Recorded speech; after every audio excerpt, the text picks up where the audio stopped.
Hey folks out there, we're gonna have a little discussion today about the necessity of wildlife management and conservation within our state. Here in a couple years, they're gonna outlaw all trapping. I don't know if this is from some greater scheme or plan, or if it's just out of pure stupidity. Or it could even be out of compassion, too much compassion, like the term loving something to death, where you care so much about it and try to protect it so much that you actually cause its own detriment. That's going on right now in the state of California. Nobody in the woods cares about these animals more than me. I live in the ecosystem with these animals and I love them to death. The hardest thing about my job is shooting an animal in a cage. There's not one thing fun about that. Shooting an animal in a cage is not fun. It's not hunting. It's not like anything else. But I understand that it's a necessity to the wildlife management of the ecosystem. A lot of people don't understand where this comes from. A lot of people come up with the term, hey, if man just let nature be, it would take its course. And I hate to say it, but that's the stupidest thing I've ever heard. Man is part of nature, in case you haven't realized this. Especially in North America, where the Native Americans had a good escape over the land. And then we've came in and done what we've done. But we still need to manage the wildlife properly. Now, with bans like the Bobcat ban in California that happened a couple years ago, we have bobcats getting out of control. And when you look at Plumas County, the county I live in, we have, before the Bobcat ban took place, I think it was 2016 or 17 right there. There were the 15 years before that, there were only 3 years with bobcats taken. Now within the state, they suggested that we needed, and this was in a study done in 1979, that we needed 5,500 bobcats taken by trapping every year to manage a 70,000 bobcat population that was within the state. We've never hit that quota once. Never. Actually, there's only one time we hit half of that quota. So that evidence suggests that the bobcat population is actually at a higher population it's ever been. Now, they've never done any more studies since 79. They did one actually, I heard, in 2019, but I haven't been able to find any of the research on it or any of the studies, any of the conclusions they came to. But here's the greater problem with that. We outlawed trapping of the bobcats based on the compassion from some people down in Southern California. But maybe we don't need to trap bobcats in Southern California. I don't know what it's like down there. I'm from Northern California. I'm way up towards the top. I have no idea what's going on down there. But that's why they have deer zones, because you don't know what deer are doing in every different zone. That's why they have different amount of bucks that can be taken from different areas and different, so you can ensure their survival based on the area. California is such a wide spread apart state. I mean, I get 30 feet of snow where I live in California. It's different than when you're in, LA or San Diego or something like that, for all I know. So to make a ban that's completely widespread across the whole state at one point in time based on no evidence, no research, because the ban took place before this study in 2019, it's going to cause detriment to the wildlife. It's a fact. And I've watched the quail population, the mountain quail population is getting devastated where I live. The rabbits, there are like no cottontail rabbits anymore. And this is because 100% of the overpopulation of bobcats. Now let's talk about the overpopulation of bobcats, okay? There was a study done in, not sure the exact year, but it was by some biologists from Argentina, some from Brazil, and Chile, I think, maybe Portugal as well. And they came to the conclusion that 9 different species of wild dog have gone extinct directly as a result of the overpopulation of a wild cat. Now, it's not like wild cat goes in there, a big bad cat, and beats up the dog and kills him. But what happens is that cat outperforms the dog as a hunter.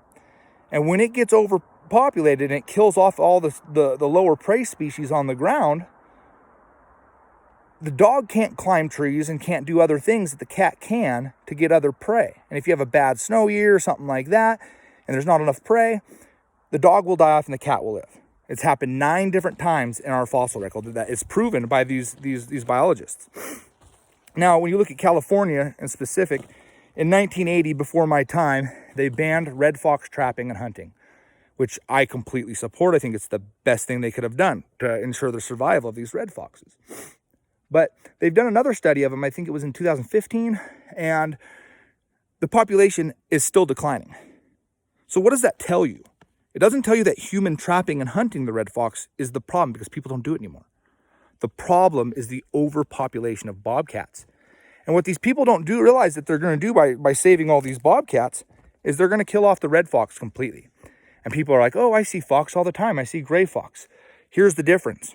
Gray fox are the only canines with retractable front claws. They can climb up trees and they can outperform. They're better off. So they can compete better with the bobcat.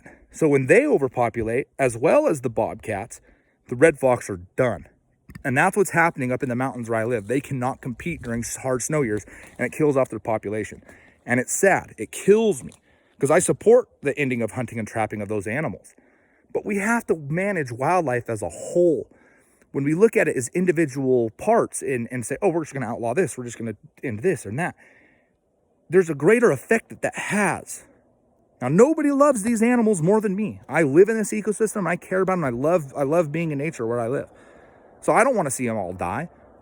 What I want to see is the survival of all species. Let's manage them all so we can keep them all here. Not say, oh, let's not kill any of these because nobody wants to see them die, and then lose a bunch of species because of that. Let's manage that species.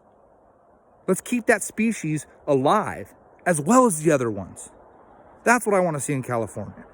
And I hope environmentalists out there and animal rights people get on board with us. Okay, you're not our enemy. You guys care about these animals just as much as we do.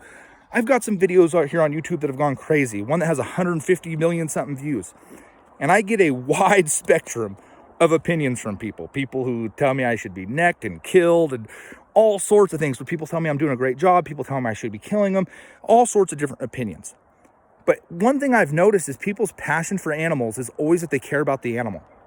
I care about the animal too, just as much as you do. And I want to ensure their survival.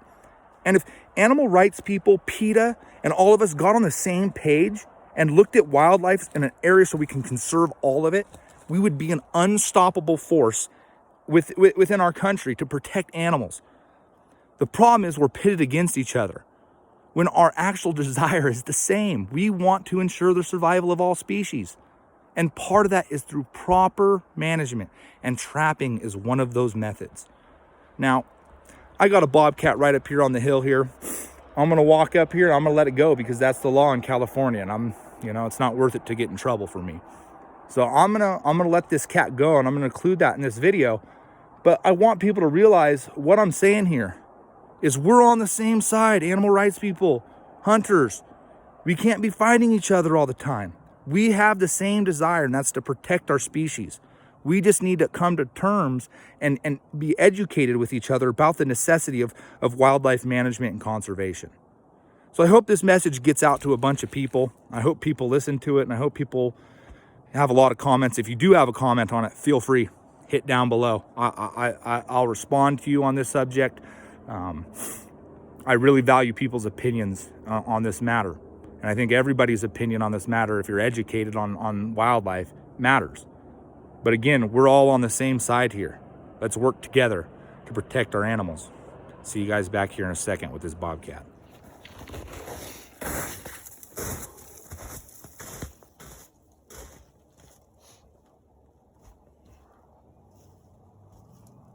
Calm down.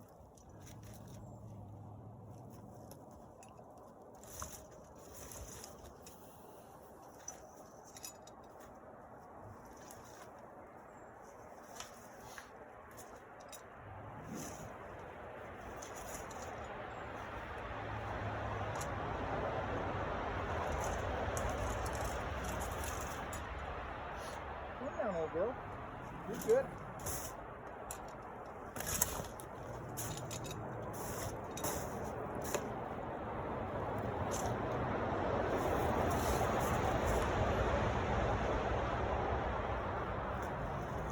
Calm down, girl.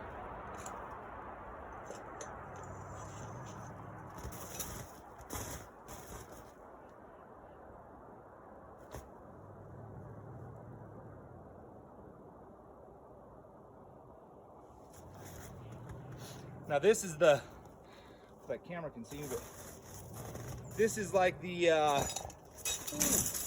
there he goes.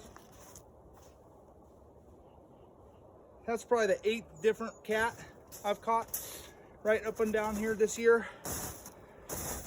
Let's try to protect wildlife, everybody. Hopefully we can all get on the same page with this. See y'all around.